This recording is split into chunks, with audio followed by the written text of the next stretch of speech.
Hey guys, Joe at Small Home Off Grid Prepping. Welcome to the channel.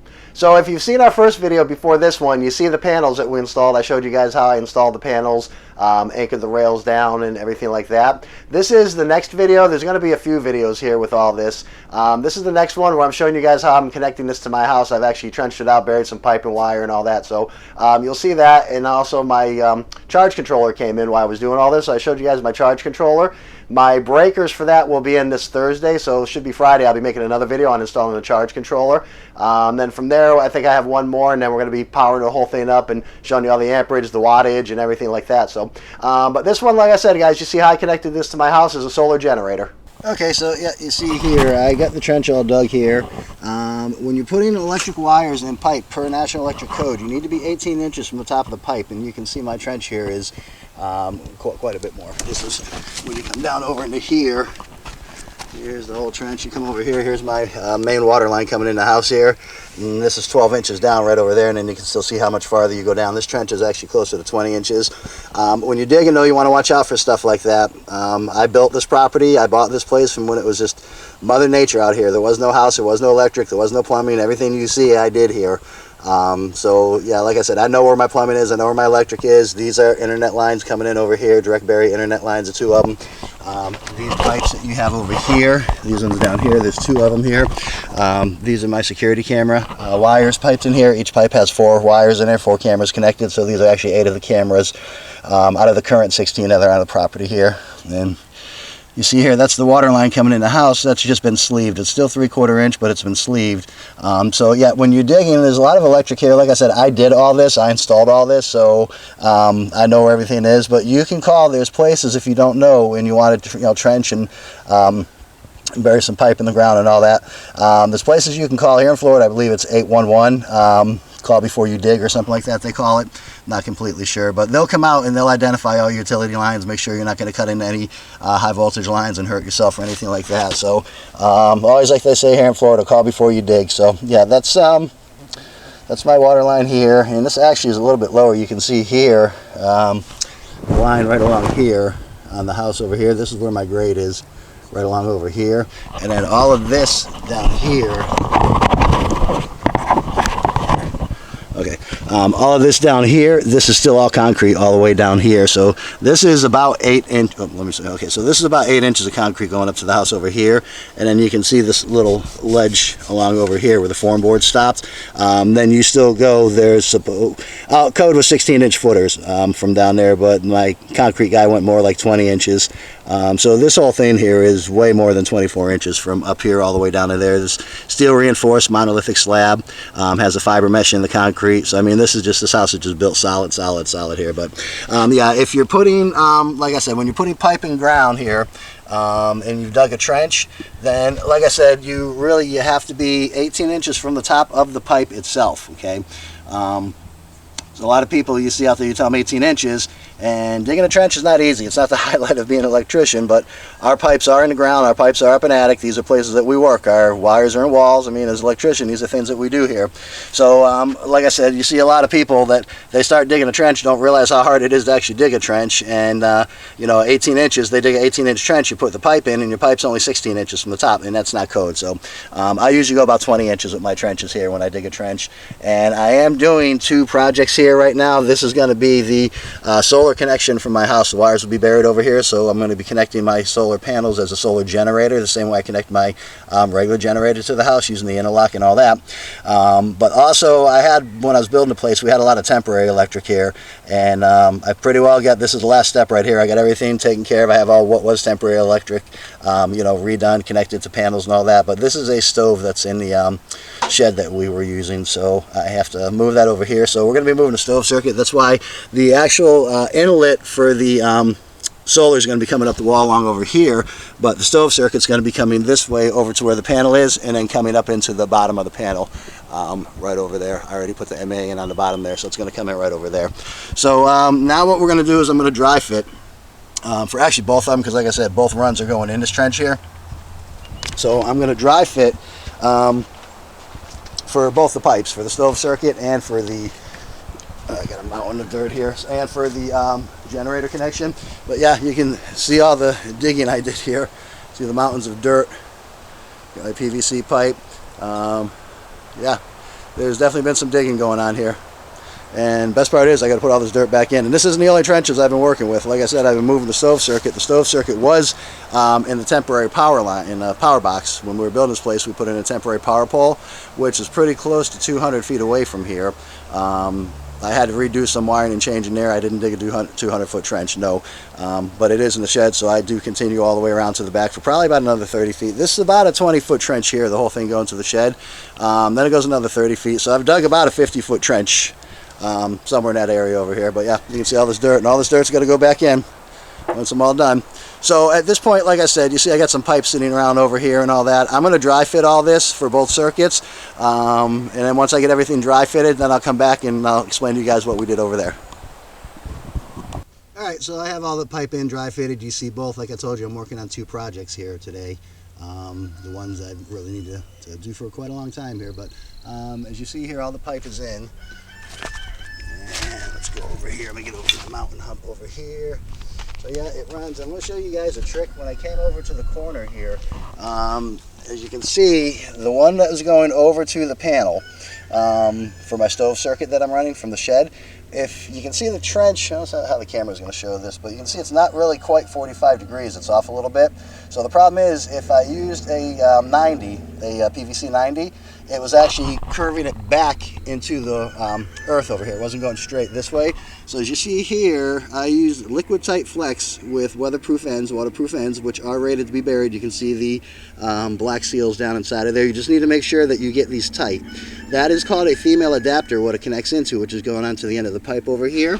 And then same thing over here. I came around back down over here and came up through this over here and right up along into here, and you can see how nice and straight I have the pipe here. So we already have the MA in, we have the bushing ready to go, so this is all good over here. And this is for our solar connection right over here. You see we have the bell box. I like to put the bonding screw on top. I find it easy to work with that, and I'll show you guys when I wire this how that's going to attach the bonding screw, is going to bond the box. But yeah, and I'll strap this pipe in. It'll be nice and straight. So this is all dry fitted in. Everything's good here, so all I'm going to have to do now is pull a wire through all this here, and once we get the wire all set, then I'll come back. Alright guys.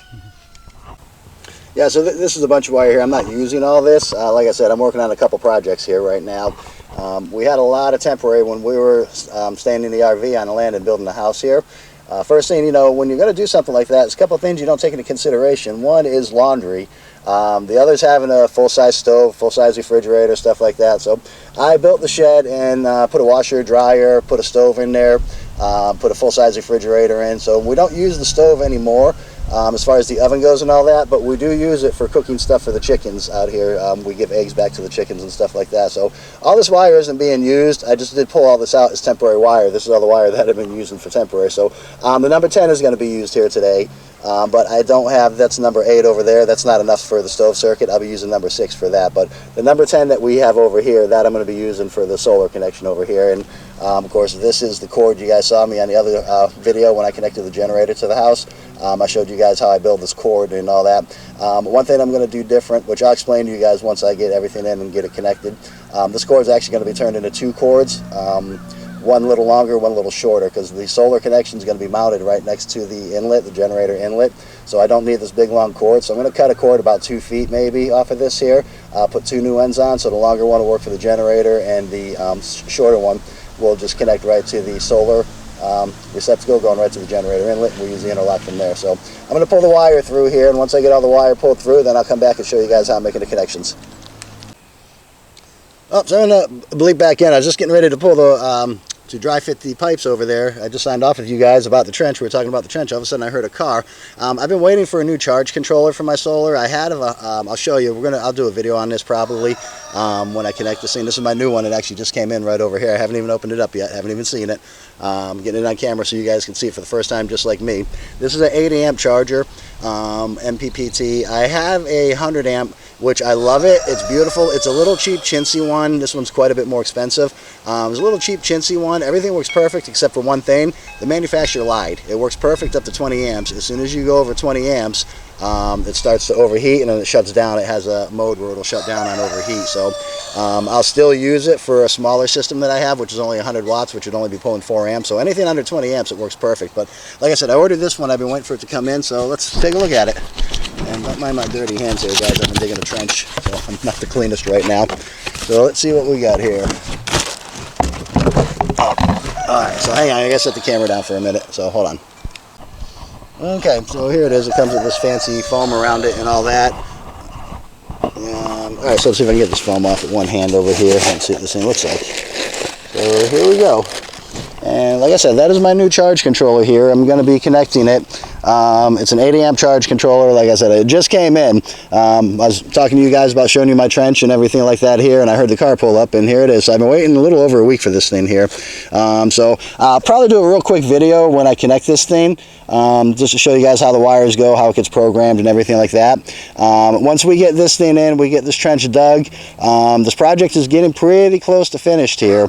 Then it'll, like I said, it'll be connected to my house. The power inverter is in. So at that point, I'm going to, like I said, run everything, connect it to the house, power everything up. We're going to look at amperages, voltages, wattages on all kinds of sides, from the battery sides to all that here once everything's completed up and running. So if you guys want to continue to see how this project's going, like I said, there'll be a couple more videos before we get to that point. But subscribe, hit the notification button. If you like what we're doing here, hit the like button. All this definitely helps our channel out when you guys do this. So like I said, I just wanted to bleep in and show you my new charge controller. It just came in.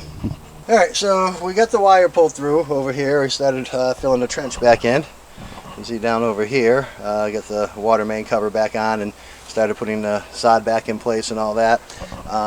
So this box is mounted, it's piped in. Second project over here, I got the wire all pulled through over here in the panel. It's connected to a 40 amp breaker. It is 50 amp wire, but it's connected to a 40 amp breaker simply because we don't use the oven on this. In fact, we have stuff stored in the oven. Again, the most we do with this is boil some eggs for the chickens and give them back to the chickens. So we don't really use the stove a lot, but wires are pulled up over here. They just got to be landed and connected. And the trench, like I said, I started filling the trench back in over here.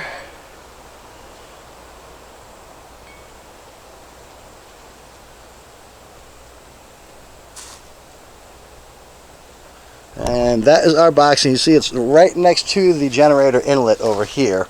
So like I said, what happens is, I'll show you in a second, this is connected to my power inverter over here through a disconnect, and then when I want to use this, like I said, it's like a generator, and I'll have the receptacle in a minute. But like I said, the cord will just plug into here, and then it'll plug into that just like the generator. So let's go take a look at the inside. Alright, so here's the wiring on the inside. This is coming from the inverter, and right now I have the inverter connected.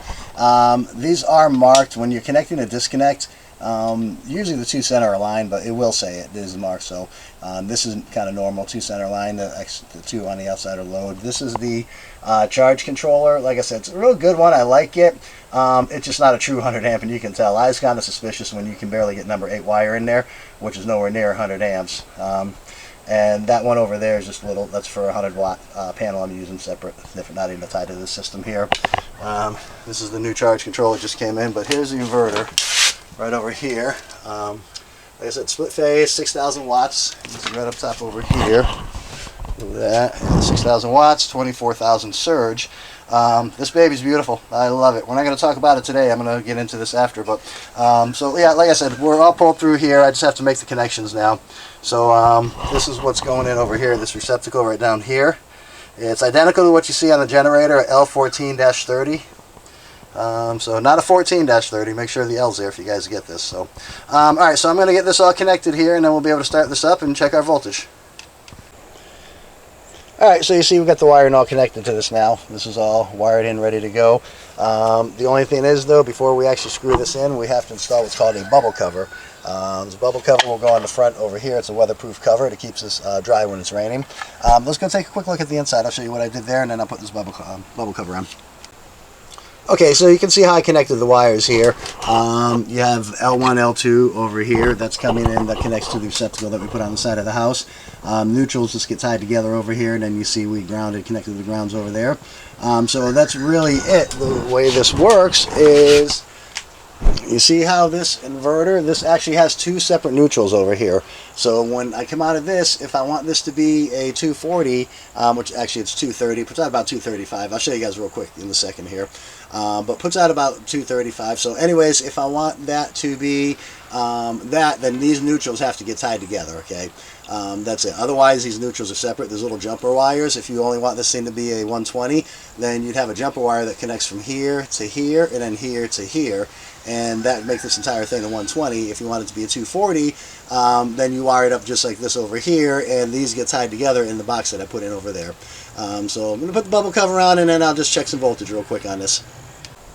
Okay, so that's what the bubble cover looks like. It's just a plastic cover that just keeps it weatherproof. It's all nice and dry here, so when I'm ready, I just open it up, and you see there's still a plate that goes over here. I set it somewhere, I'm not sure where, but it just snaps into these little clips right over here, somewhere in my shed. But anyway, so like I said, all it does, that's connected to my power inverter, so all it does is when I want to connect my power inverter to my house, I'm just going to take this cord over here. This is the generator cord. You guys remember this? I don't know if I can do this one-handed here. Let's see. And let me see which way it goes here. Where is it going? All right.